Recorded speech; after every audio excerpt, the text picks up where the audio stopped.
Okay, seeing Tom here reminded me of Mount Rushmore, and this next speaker would be on the Mount Rushmore of the local technology industry, and is the CEO of our presenting sponsor, Altamira. Please welcome Ted Davies. When Tim said Mount Rushmore, I'm thinking, who the heck is he talking about?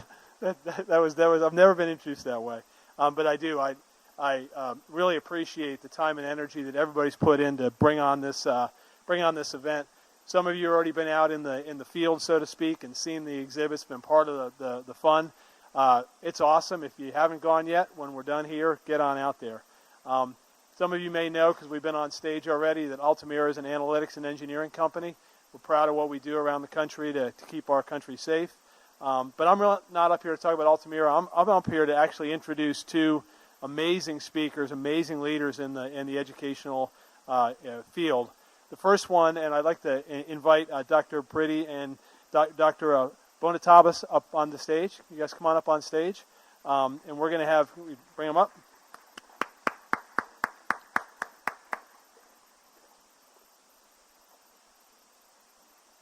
And our first speaker is going to be Dr. Priddy.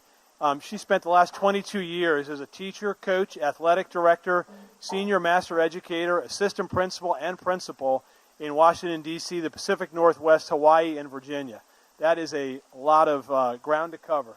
Some of the highlights of her last few years, in the fall of 2016, she oversaw the opening of the Academy of Engineering and Technology, one of the newest programs here at the Academies of Loudoun.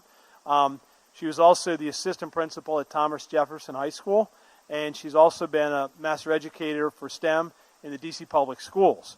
Prior to moving back east, she worked as a secondary engineering and mathematics teacher and department chair at Oak Harbor High School in Washington State, and a teacher instructor at the U.S. Space and Rocket Center in Huntsville, Alabama. She's also worked as a consultant on architectural design and the curriculum for 4 new STEM schools in China. So a really broad background. Dr. Priddy has a bachelor's degree in mathematics and a master's degree in curriculum instruction and assessment from Western Washington University, and also a doctorate in educational leadership from Argosy University in Hawaii.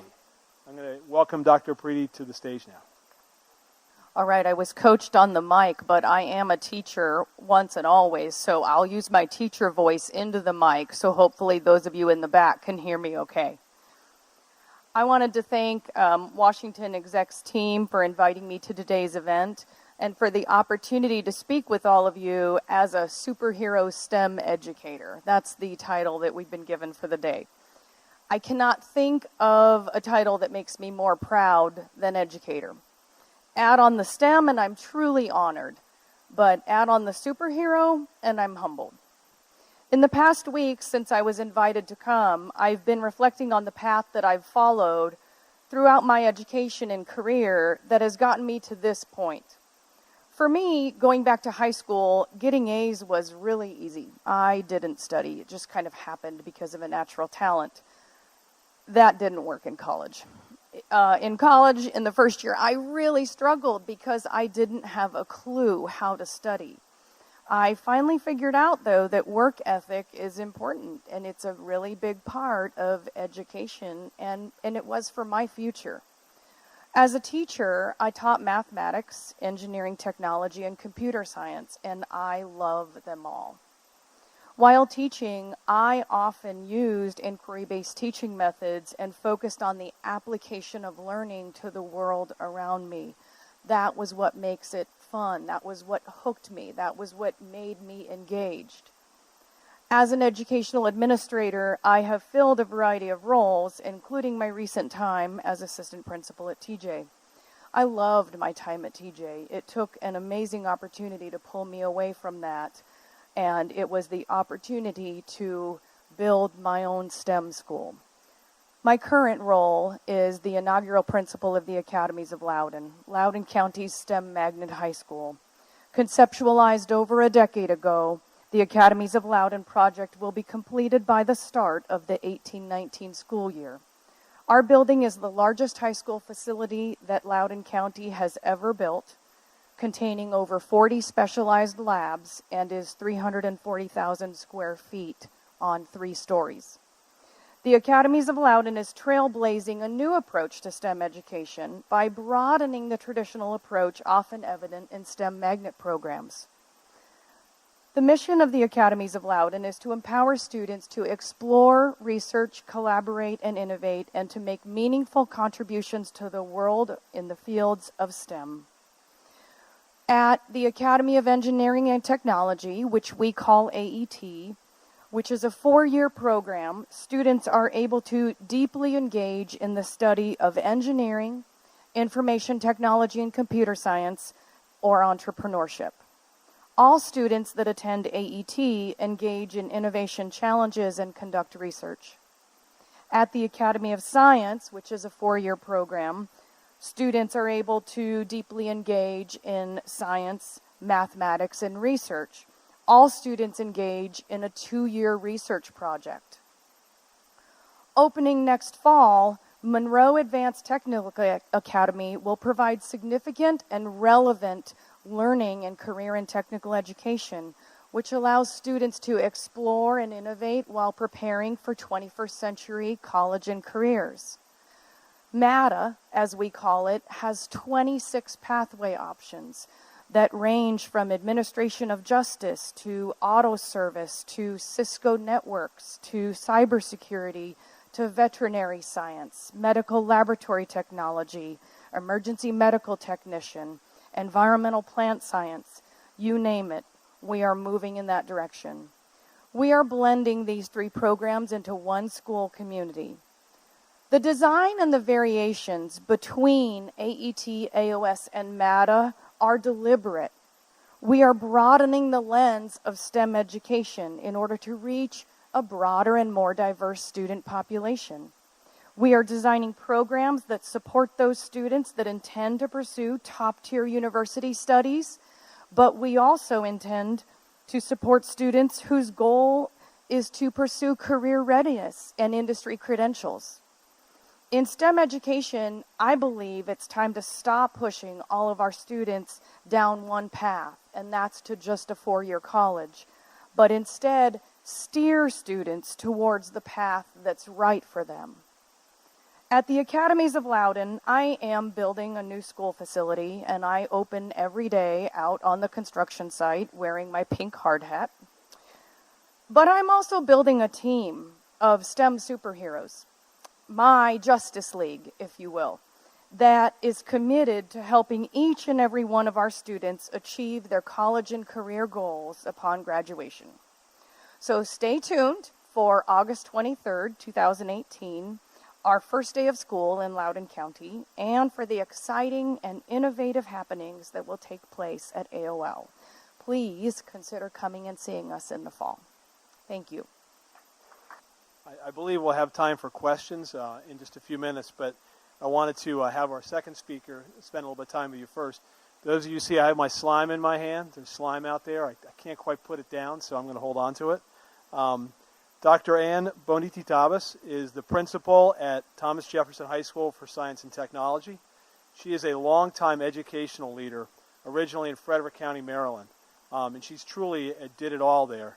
She started as a high school teacher, was an assistant principal, and then a principal, and she moved on to be the director of high schools, the associate superintendent for secondary schools, and then the chief operating officer of Frederick County Public Schools. I learned that she's even certified to drive a school bus, so I think she has done it all. In 2015, she had the opportunity for something new and moved to California as a superintendent for the Conejo Valley Unified School District. And last year, she was called back east to Virginia to become the principal at TJ.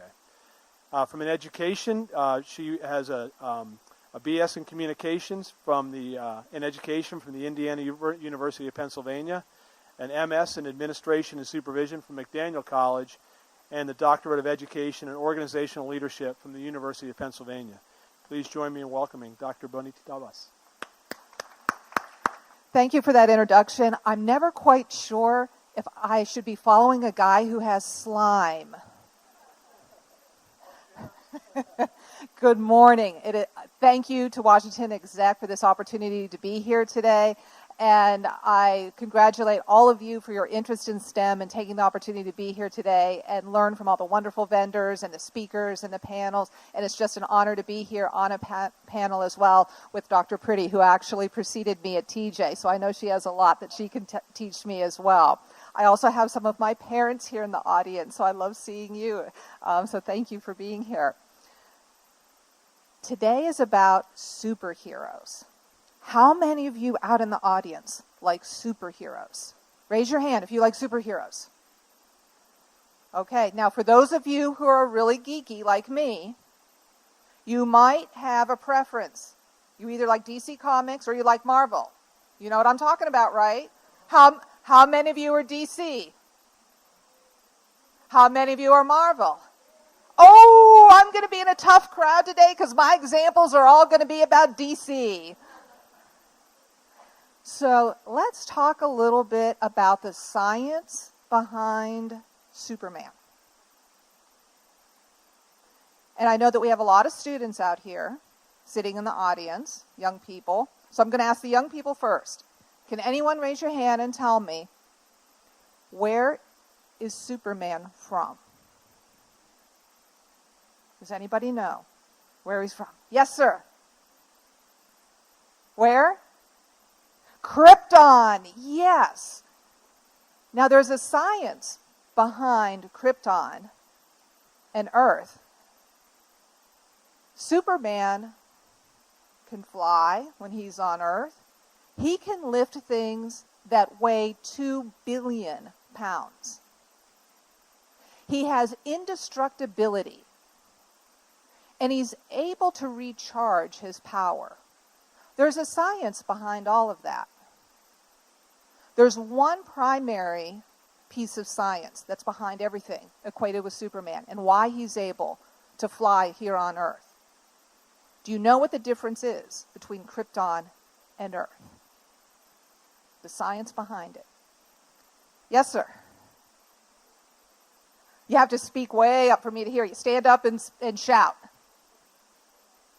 The difference type of... I can't hear what he's saying. Sun. The sun is what helps him recharge. So yes, that's a little bit of the science because there's a photosynthetic process. If we want to equate it to something that we know on Earth, if you know what photosynthesis is, harnessing that energy from the sun, Superman needs that from the sun, and that's how he recharges. So he has a molecular composition that allows the radiation from the sun to strengthen him. And that's why kryptonite is his enemy. Because kryptonite disrupts that photosynthetic process of his molecular composition. So yes, the sun is important. But why can he fly? Why can he lift things that are 2 billion? Why is he indestructible? If you had to guess. Oh God. Okay. Like on Krypton, there's more. The force of gravity is stronger. Yes, you win the prize. The gravitational pull is so much stronger on Krypton that on Earth, Superman literally is weightless. His organs are constructed differently. He's able to be weightless. And going back to that molecular composition, the biology of his cells are able to be condensed because on Krypton, the gravitational pull is so much that it compresses all of his cell biology. And it's almost like it creates armor for him. So when he's here on Earth, he's impenetrable. So there's some science behind Superman. Good job. Let's talk about Wonder Woman. One of my favorites. Let's talk about the science that she needs to know for her braces. Okay? What is she able to stop when she puts her arms up? Bullets. Wonder Woman has to be pretty smart in order to stop those bullets. What kind of science does that smart lady need to understand in order to stop bullets? Think about it. I have one hand raised here, but I'm going to have to, I'll let you go. Oh, I'll have some people go first that haven't gone. Yes, sir. Hold on. There's a microphone that's going to come over to you. Right there. The speed of the bullet. Okay, the speed. In science terms, what might be the word for it? Do you know? Velocity. You got it. Yes. Velocity. What else? Velocity. Velocity is important.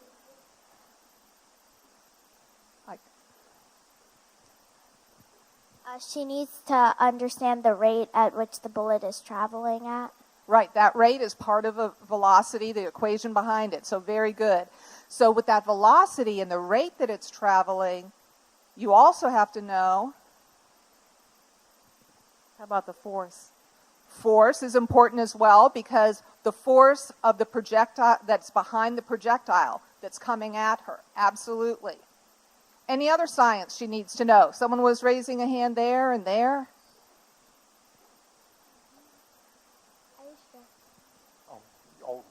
No, a little shy. We were stretching. Okay. All right. The other thing is trajectory. You have to know the direction that the bullet is coming from, the projectile, as it's coming at her, as she's stopping it. And there's something that's really interesting about the science behind it, because the cuffs that she wears, the surface of them,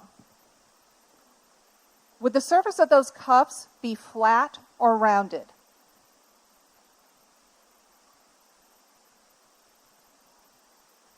No, the surface of her cuffs, they wrap around her arm, so they'd be rounded. So when a projectile, the science behind it, you have to look at surface area as well, because when that bullet makes impact on something that's round, it doesn't flatten. When it hits a flat surface, that bullet may go through or flatten more, but when it hits a rounded surface, it can shatter. That's part of ballistics now, and understanding that. So Wonder Woman has to be able to perfectly calculate the velocity. She has to understand the force behind it. She has to be able to make sure that just at the right moment, she captures when that projectile is going to hit her, and know that that she creates a field around herself. So when it decomposes, when it shatters, hitting her bracelet, that it goes around her and it doesn't hit her. She's a pretty smart lady. All right, the last one we're going to do is Batman. Who doesn't love Batman? I'm Batman. My secret identity. Let's talk about the science behind Batman's suit. What might be the very basic thing that Batman's suit is made out of? What do you think it's made out of? Rubber? It can be made of rubber in the Hollywood studios, probably. But if it's going to stop everything, what's it really made out of? Something that police wear also to protect themselves, the science behind it. It's bulletproof. Do you know what the material is behind it? Do you know what that's called? Anyone in the back? Way, way, way in the back? You want to shout it out? It's a kind of a type of metal, but it's stronger than steel. What's it called? Go ahead. Kevlar. We're getting the adults involved now. So the Kevlar is there. Also, there is a carbon compound in Batman's suit that allows him to flex. There's a molecular composition in that that's important, because if it were just straight steel, he wouldn't be able to move at all or bend over. And finally, there's something that's called Nomex in his suit. Nomex is a chemical composition that allows him essentially to be inflammable, walk through fire. Because as soon as flame hits the Nomex, molecularly, it compresses again, so that way it won't catch on fire. So those are 3 superheroes. There's science behind our superheroes. We're here today because of science. But beyond the science of the superheroes, there's something else that all three of those superheroes have in common. Whether they're an alien from another planet, whether they're forged by the gods like Wonder Woman, or whether they're mortal like Batman. There's something that all of them, in their core value, is the same. What can we say about our superheroes and what they do for us?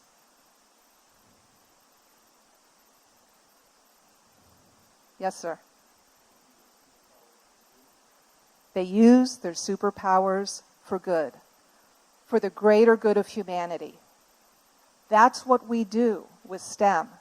The science, the engineering, the knowledge that we acquire, we want our students to be able to take that and not keep it to themselves. We want them to be able to use it for the greater good. We want to be able to give back to the community. We want our schools, we want our children to give back, to help save the world. That's what STEM does for our superheroes of tomorrow. Thank you.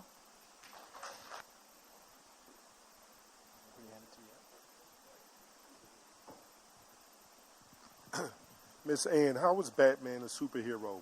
He doesn't have a superpower. He can't fly. He can't, he's not can deflect fire. Why is he a superhero? Who, Batman? A lot of people will say that Batman, exactly right, because he's not a superhero. Part of what makes him a superhero to us, though, is that he is one of us to begin with.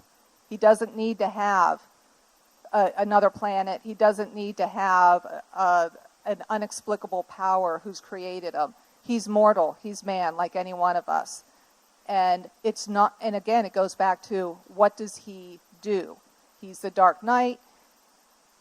You know, he has a lot of demons inside him that he has to reconcile.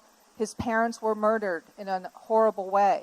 And either he could have chosen one path in life, for revenge and to do bad, but he's decided to do good with it. And because he's smart, he's intelligent, but he knows how to surround himself with people who know how to use STEM technologies to give him all the tools, and then he uses them for good in the end. Thank you. Thank you very much. I really enjoyed your speech.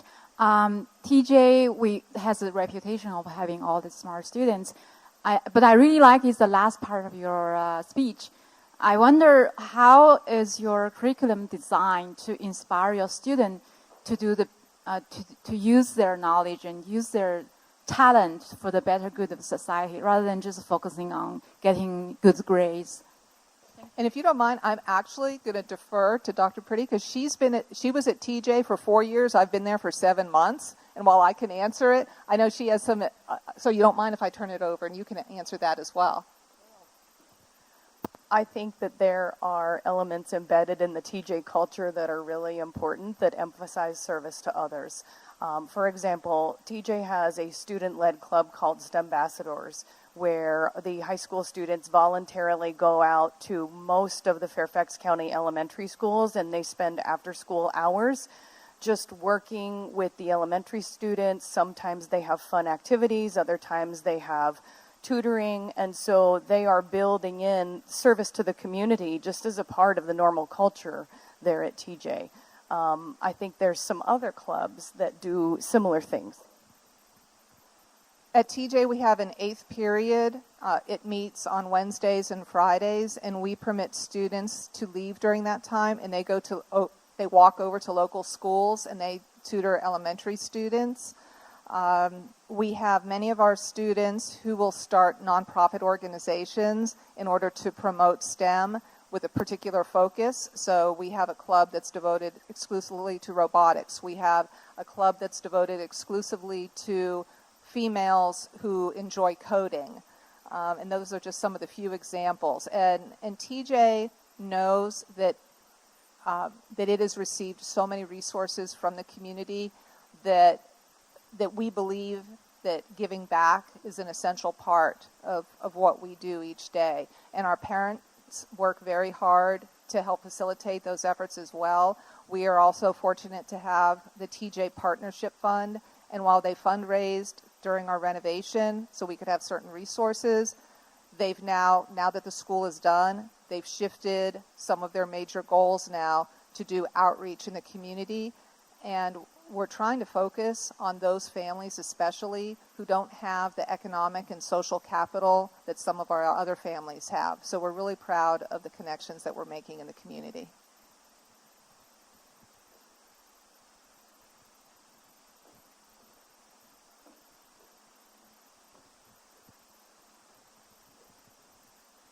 What is like the best strategy to get into TJ? The question everybody wanted to ask. Okay. I will tell you the one reason that you should not say for why you want to come to TJ. Are you ready? If I were to say, why do you want to come to TJ? And if your answer is, so I can get into the best college, I'll tell you that's the wrong answer.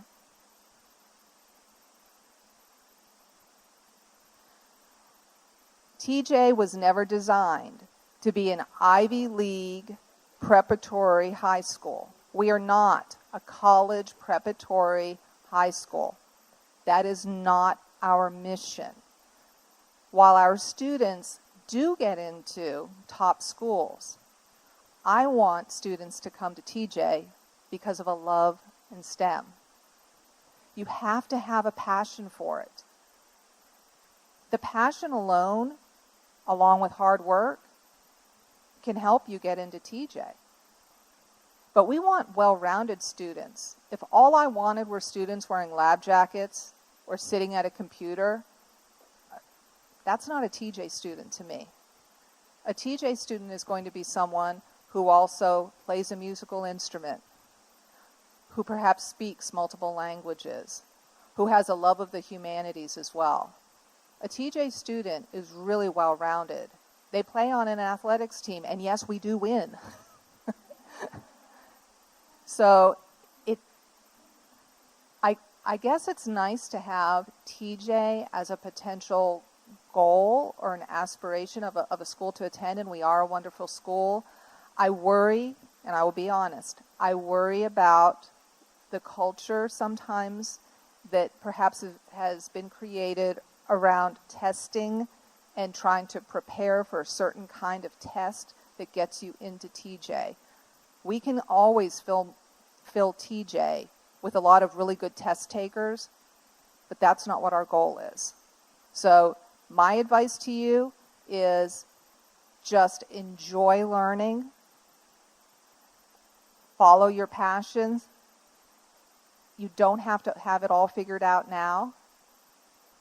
And if you're still interested in TJ, by the time you're in 8th grade, you can go ahead, you can apply, and if you don't get in, that's still okay because there are so many wonderful high schools everywhere that have opportunities. We're just one of many. But for now, focus on enjoying your learning.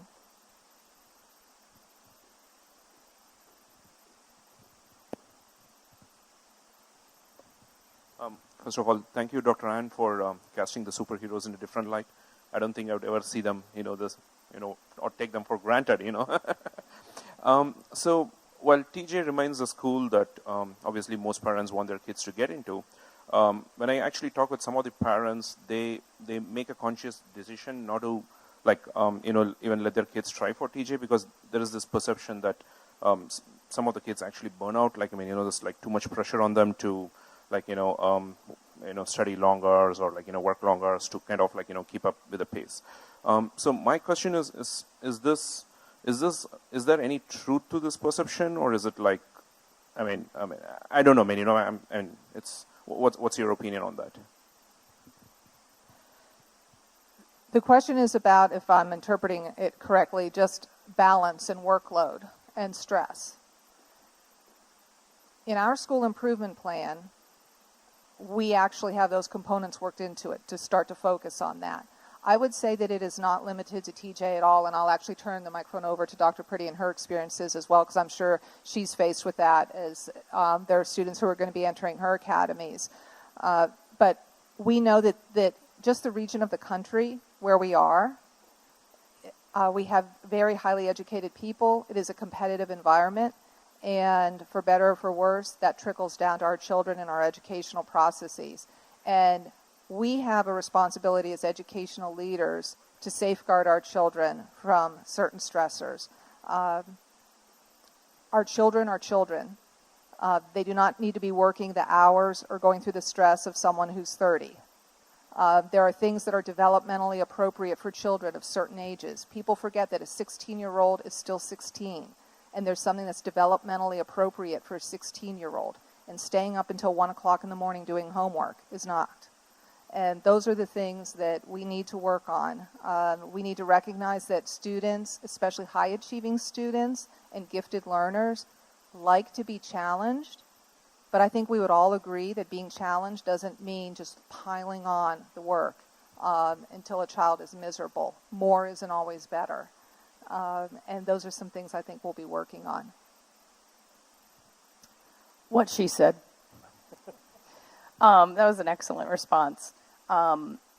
I completely understand where you're coming from. And what I like to say is that we need to remind students as the adults in their lives, their parents, their teachers, their administrators, their school family, to take time to be students, to take time to be a teenager, because high school is going to go by really fast. And once it's gone, it's gone. Then it's just a distant memory in the rearview mirror. So enjoy the moments, live the experiences, do as much as you can while maintaining balance. One of my lessons learned is just about this issue and the kind of environment we want to surround students with. And so with the new school that we're opening, one of the things that we've deliberately done is move away from achievement tests in the admissions process. We have interest statements where students have an opportunity to express their passion. We use inventories that tell us more about how a student approaches learning and what they are able to take away from looking at graphs and analyzing data. We are trying to find the diamond in the rough and then cultivate that passion and those talents. And that means not admitting the best test takers. So we have time for one more question. Seeing no hands. All right, can we give a big round of applause for these wonderful leaders?